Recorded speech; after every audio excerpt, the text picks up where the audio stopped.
Luna was a black cat with green eyes and a white patch on her chest. She lived in a cozy apartment with her human Jake, who loved her very much. Luna enjoyed napping on the couch, playing with her toys, and watching the birds outside the window. One day, everything changed. Luna heard sirens, gunshots, and screams from the street. She saw people running in panic, some of them covered in blood. She smelled something rotten and foul in the air. She felt a surge of fear and confusion. Jake came home, looking pale and terrified. He grabbed Luna and put her in a carrier. He packed some clothes, food, and water in a backpack. He took his car keys and his gun. He said to Luna, "Don't worry, girl.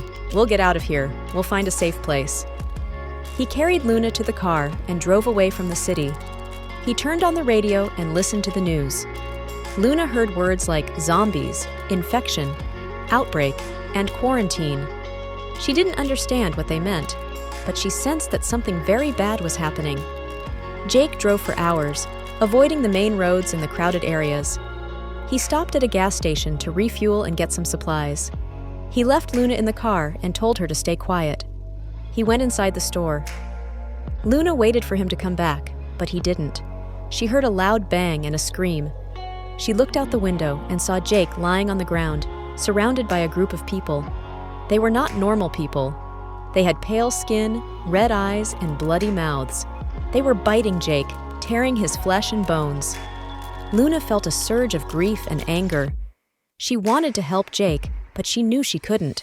She was just a cat. She was trapped in the car. She was alone. She curled up in the carrier and closed her eyes. She hoped it was all a nightmare. She hoped she would wake up and see Jake smiling at her. She hoped he would hug her and tell her everything was okay. But it was not a nightmare. It was the new reality, and Luna had to survive it. She stayed in the car for a few days, living on the food and water that Jake had left for her. She was scared and hungry, but she didn't dare to leave the car. She saw more of those zombies wandering around, looking for prey. She heard more gunshots and screams, coming from different directions. She smelled more death and decay, filling the air. She knew she had to find a way out. She knew she had to find a new home. She knew she had to find a new friend. She waited until nightfall, when the zombies were less active. She used her claws to rip the carrier open. She jumped out of the car and ran into the woods. She avoided the roads and the lights. She followed her instincts and her senses. She found a small cave, hidden by some bushes. She made it her shelter. She found a stream where she drank and washed. She found some mice and birds, which she hunted and ate.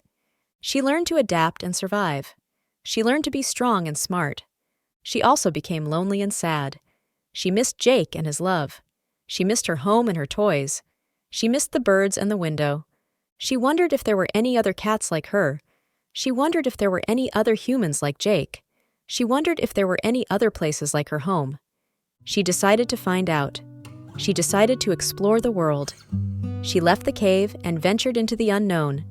She met new dangers and new challenges. She met new enemies and new allies. She met new sights and new sounds. She met a dog named Rex, who was loyal and friendly. He had escaped from a military base, where he was trained to fight the zombies. He also lost his human, who was killed by a zombie. He wandered the land, looking for a new pack. He found Luna and befriended her. He protected her and played with her. He taught her and learned from her. They became partners and companions. They traveled together and helped each other. They faced the zombies and the humans. They faced the dangers and the wonders. They found a new home and a new family. They found a new hope and a new purpose. They found a new life and a new world. They found a new adventure.